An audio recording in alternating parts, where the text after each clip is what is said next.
Today, I've got 15 phrasal verbs that will impress your IELTS examiner. And if you're thinking, whoa, great, Keith, what are phrasal verbs? Then you really need to watch this.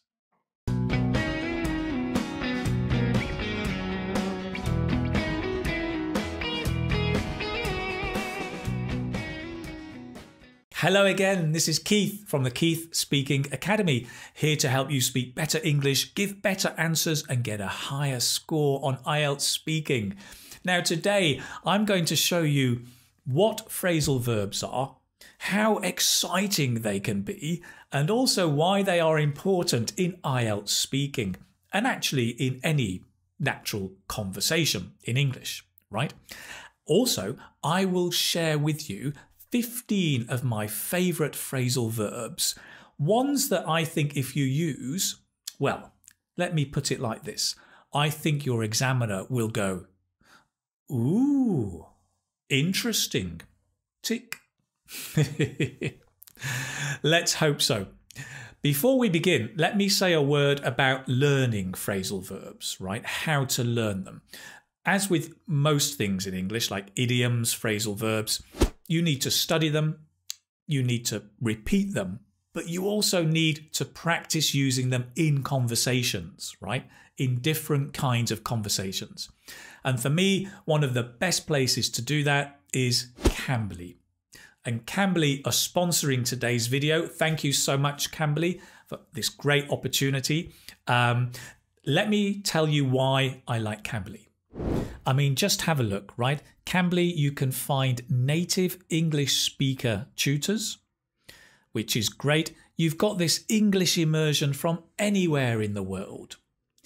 And what I like about Cambly is that not only do you get to choose your tutor, and they've got obviously IELTS tutors who are specialised in IELTS as well. Not only do you have this flexible scheduling, you choose the time, but you've also got specialised curriculum. So you can follow some of the courses they have. For example, IELTS speaking mock test. You can also have this interactive classroom that the teacher can really engage you with. And this is great, right? Lesson review. Your lesson is recorded so you can go back and practice again and again. Absolutely brilliant. So you can do a lot more with Cambly. They've got different kinds of plans. Maybe you want for a month, 3 months or 12 months. And here's the thing. Cambly are offering all of my students, and by the way, if you're watching this, that's you. You are my student, right? Cambly are offering a whopping 40% discount. Whopping, what a great word. That just means very, very big. A whopping 40% discount on their 12-month plan, right? I mean, that's huge. Fantastic. So all you need to do is use the promo code Keith-YT. Imagine YT for YouTube, Keith-YT, and you'll get 40% off that 12-month plan. And if you're still not sure, you can also get a free 15-minute lesson, right? On Cambly, just use the link below to get a free 15-minute lesson too, to try it out and see if it suits you. Brilliant. Let's get into phrasal verbs.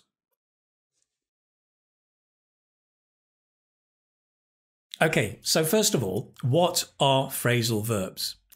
Now, if you've heard of phrasal verbs before, you may have a love-hate relationship with them. Some people love them, some people hate them. I love them. Of course I do, right? So a phrasal verb basically is a verb plus a preposition, right? Prepositions like in, on, under, out, to, away. Prepositions often indicate place or direction, right? So if we say walk out, it's showing you walk out of the room. Walk in, walk away, right? Sit down, sit up, speak up, louder, speak up, right? Increase the volume. So very often you can see the meaning from the words, right? The verb and the preposition. A quick note, if you're a more advanced student or a teacher, you may also hear of the idea of a phrasal verb is a verb plus an adverb particle. Now, the adverb particle is the same, right? It's in, on, under, out, away, etc. But sometimes we call it an adverb particle because it's how you do the verb, right? You walk out is how you walk. It doesn't matter too much at this moment. Let's keep it simple, right? It's a verb plus a preposition. That's the basic package, right? Okay. If you're a teacher, right, a quick tip for teachers. You shouldn't tell students everything you know about a language point. You should tell students what they need to know now, right? Keep it simple. Tell them just enough to understand. Great. Keep on doing a great job, teachers.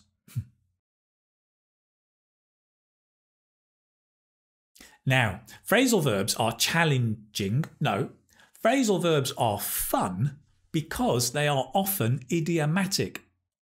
That means the meaning of the phrasal verb is different from the individual words, right?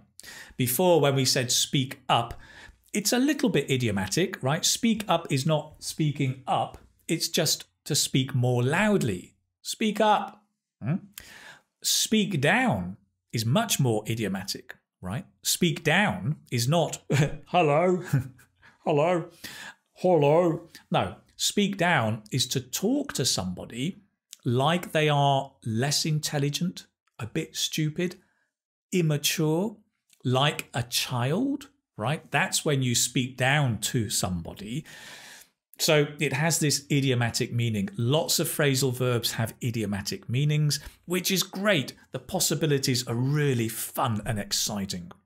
Now, you might be thinking, okay, Keith, does that mean I can only use phrasal verbs in speaking? Not at all. You can use phrasal verbs in writing as well. Some of them. Okay, so how do I know whether I use them in writing or in speaking? Simple answer is you look at the context.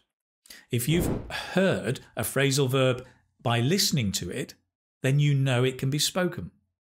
If you've learned a phrasal verb by reading it, you know it can be written.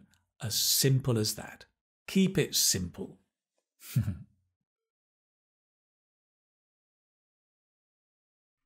Right, let's begin with my first batch of phrasal verbs. A batch?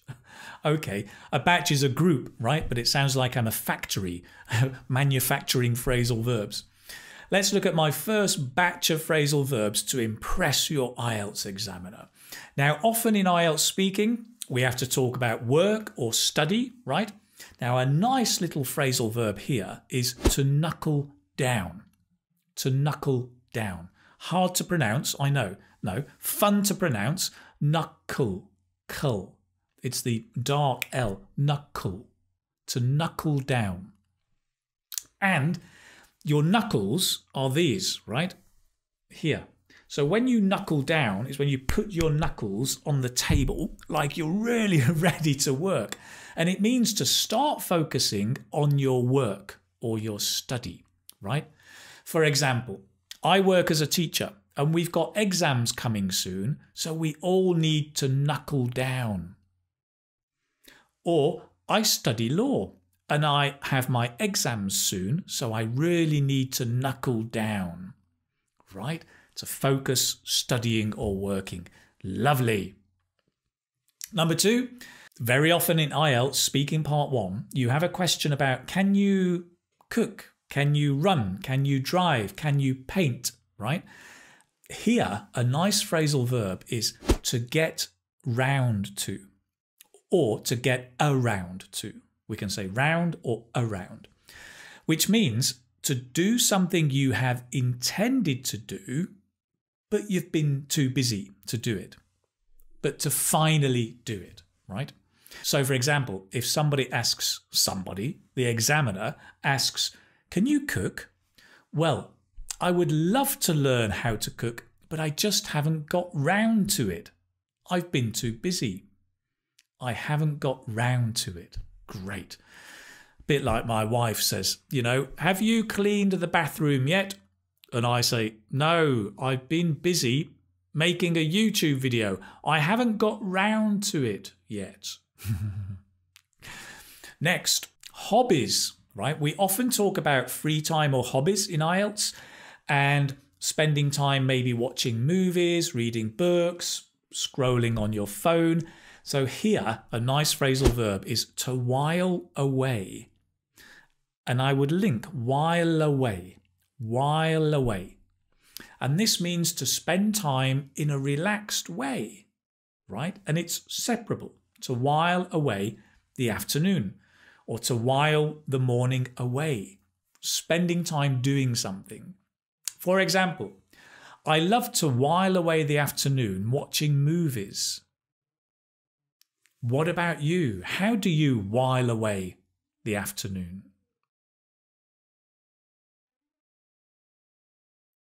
That's interesting. Great. Next one.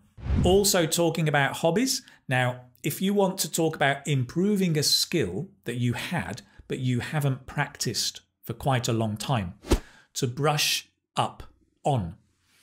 Here, this is a phrasal verb that has two prepositions or adverb particles. To brush up on something. So listen to the linking. Brush upon, brush upon, brush upon something. Nice. An example, I love playing the guitar. It's true, actually. I love playing the guitar, but I need to brush up on it because I haven't played for some time. Very nice, right? Is there anything you need to brush up on?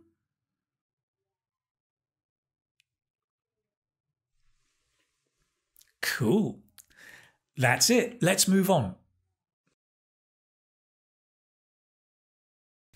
Now, some more about phrasal verbs. So phrasal verbs are complicated. Oh, no. Phrasal verbs are really interesting because of the word order. We've got two kinds of phrasal verbs, right? Separable, a bit like my new great earphones, right? My Beats earphones. They are separable. Great magnet, right? Or they're separable. Or you have inseparable, which are close together, right? A bit like a husband and wife or a boyfriend or girlfriend. They cannot be separated. So first of all, separable phrasal verbs. You've got your verb, preposition. If you have an object, then you can put it in between the verb and the preposition. For example, if we take to look up, meaning to find the meaning of a word in a dictionary, I look a word up. I can separate look and up. I look the word up. You could also put the thing at the end. I look up a word, right? However, if you use it instead of a word, you must put it in the middle. I look it up. Yeah, not I look up it. No, doesn't work. I look it up, right? Now, what about inseparable phrasal verbs? Like you and your cat, maybe, or you and your dog. You're inseparable. Then here, the verb and the preposition, they must stay together.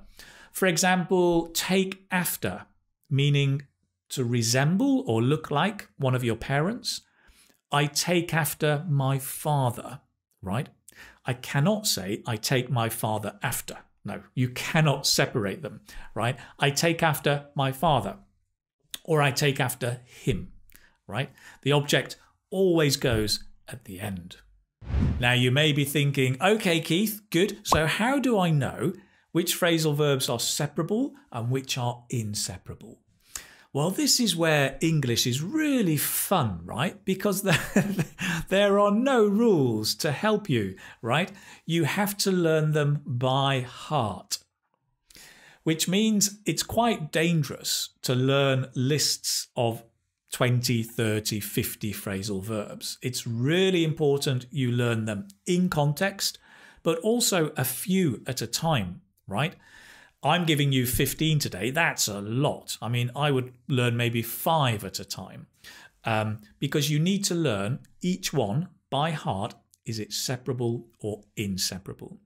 And you can find out from the dictionary examples, right? That will show you if it's separable or inseparable. Great.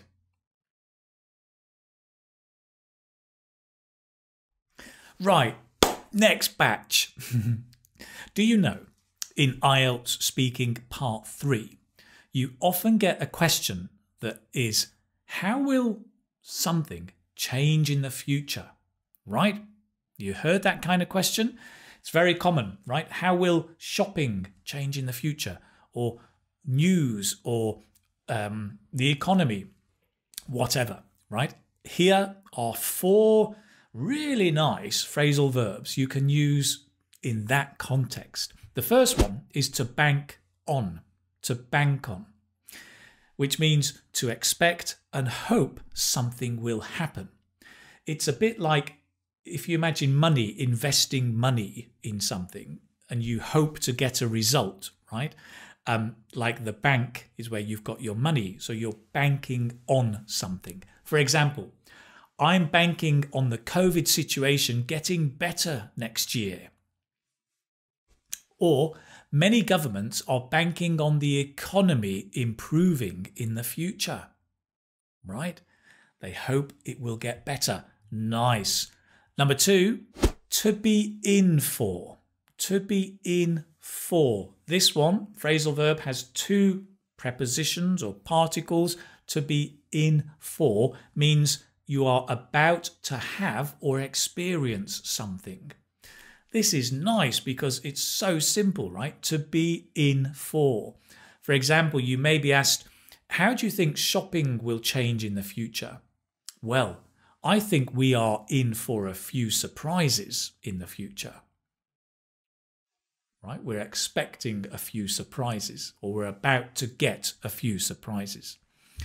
Or many real shops are in for a hard time next year as most people will choose to shop online. Nice. The next one is to pan out, which means to result or develop in a certain way. And this is great to talk about the future, right? You could say, I think things will get better, but we will have to see how things pan out, right? So how things will develop in the future. We'll have to see how things pan out, or pan out. Linking. Another example, I think our goal of getting everyone vaccinated this year isn't going to pan out. Nice. Next one, to run up against. Another one with 2 prepositions. To run up against, meaning to face problems or difficult situations, right? So how is something going to change in the future? Maybe you say, I think we're going to run up against a lot of problems in this area. Listen to the connection. Run up against, right? Or I think we're going to run up against more crime in the future. We're going to run up against more blah, blah, blah in the future. Very flexible, very nice. I think that will impress your examiner. Let's move on.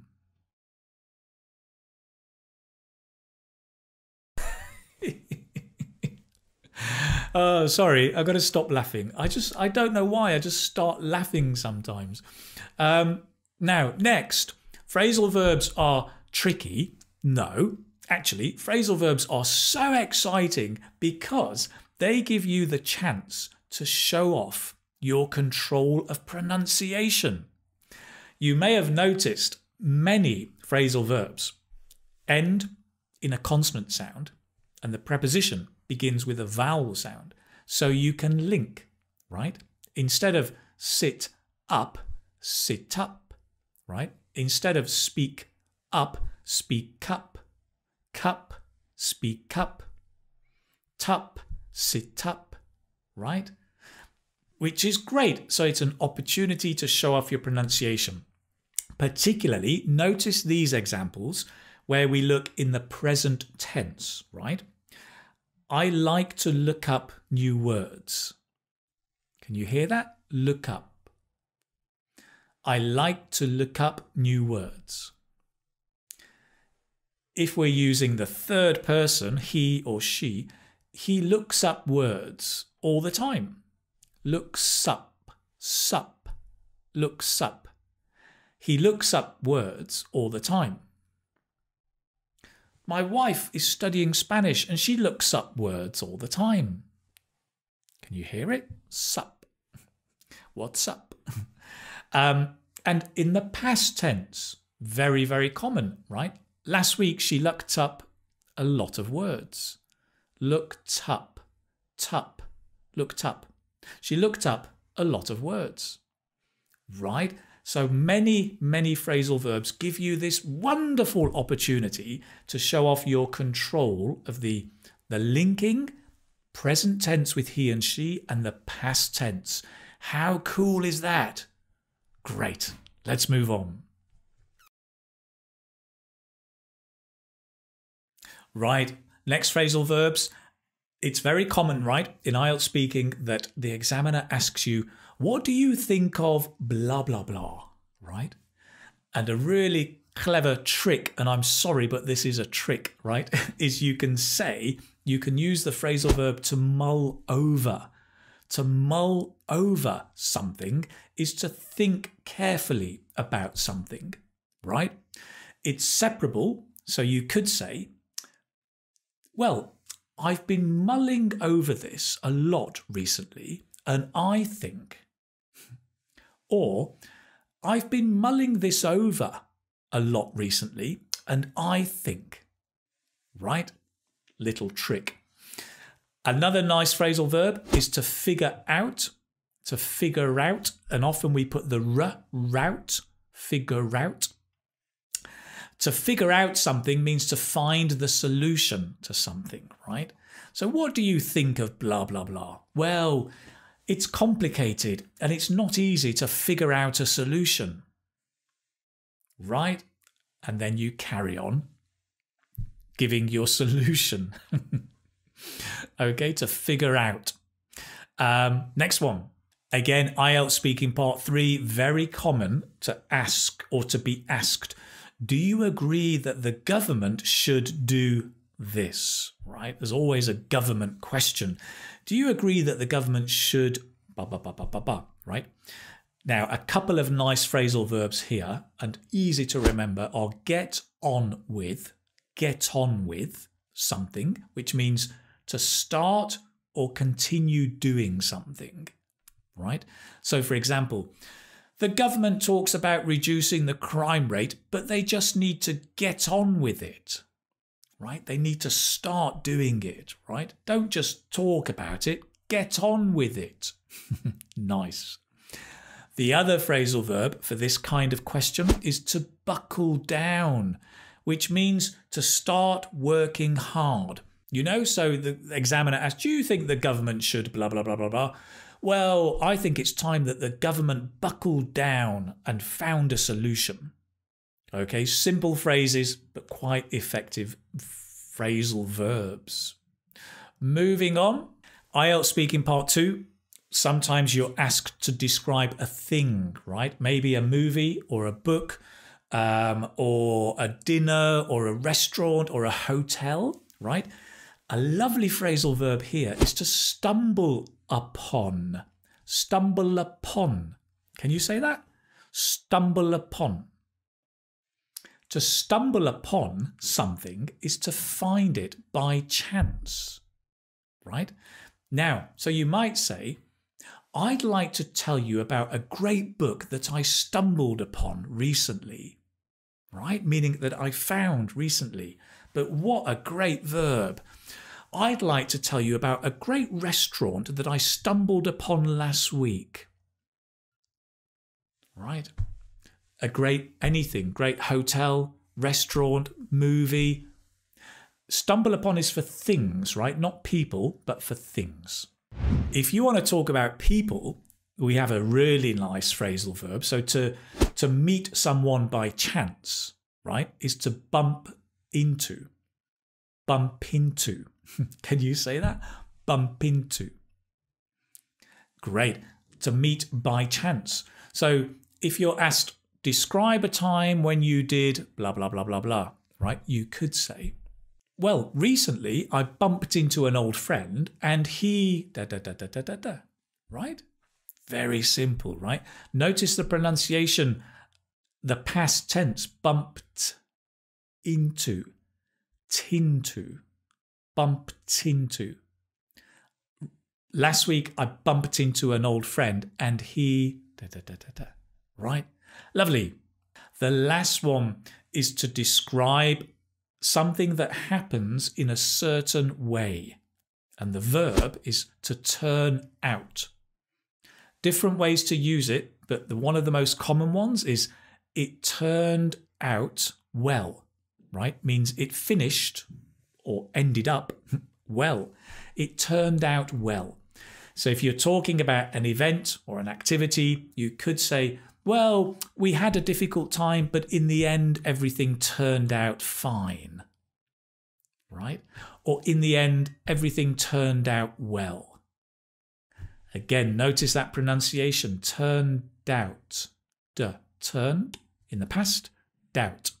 Turned out. Turned out fine. Turned out well. Lovely. That's it. Those are 15 phrasal verbs that I think will impress your IELTS examiner. So remember, phrasal verbs are really important, right? Both for spoken English and written English. They can make you sound much more natural. It's really important, I think, to build up a base of some basic phrasal verbs. But to get your IELTS 7 or 8, right, you need to use less common idiomatic vocabulary, including many, many phrasal verbs, right? A word of warning, though, really practice these as much as you can. They have to sound natural. If it doesn't, it can have a negative effect. So only use the ones that you can confidently use naturally. How do you build up that confidence? Keep practicing. Go and check out Cambly, our sponsors for today, right? Remember, they're offering a whopping 40% discount on the 12-month plan. And if you want to check them out, you can do 15 minutes free lesson and try, see how it goes for you. Do remember, they've also got some courses. If you have a look here, you can see they've got courses on different parts of English. You can look at courses also on professional development if you're interested in that. Expressing yourself, talking about different topics that often come up in IELTS, and they even have IELTS specific courses that you can use and practice with your tutor. Great. Go and check it out. All the links are below. That's it. Thank you so much for joining me. Do remember to subscribe to YouTube. Turn on the notification button and leave me a comment telling me which one of these phrasal verbs you're going to try and learn and use next. Down below.